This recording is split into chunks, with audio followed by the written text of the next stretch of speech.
On June 22nd, the Indian Prime Minister Narendra Modi will begin a historic state visit to Washington. He's expected to address a joint session of Congress.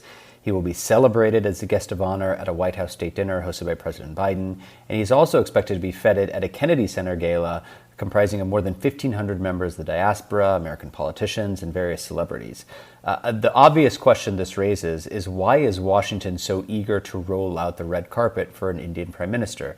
Over the past 2 decades, lawmakers in the United States of both parties have made a big bipartisan bet on India, and this bet is based on 3 premises. Number one, Washington sees India as a democratic counterweight to a rising expansionist China. As America seeks to constrain China's ambitions, it really sees India as the linchpin of its efforts.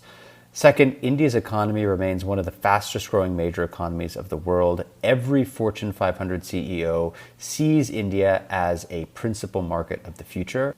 Third, we shouldn't forget that the United States is home to more than 4 million people of Indian origin. Indian Americans now constitute the second largest immigrant group in the country.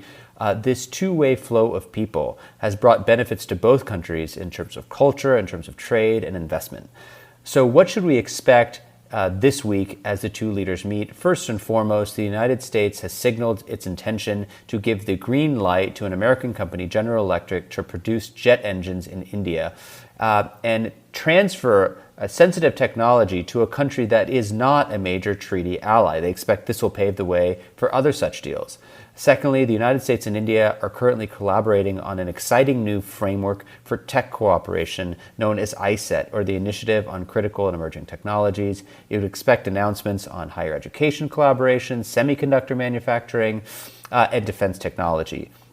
Last but not least, there will be some discussion of Indian democracy on the agenda, but don't expect to see this in the public eye.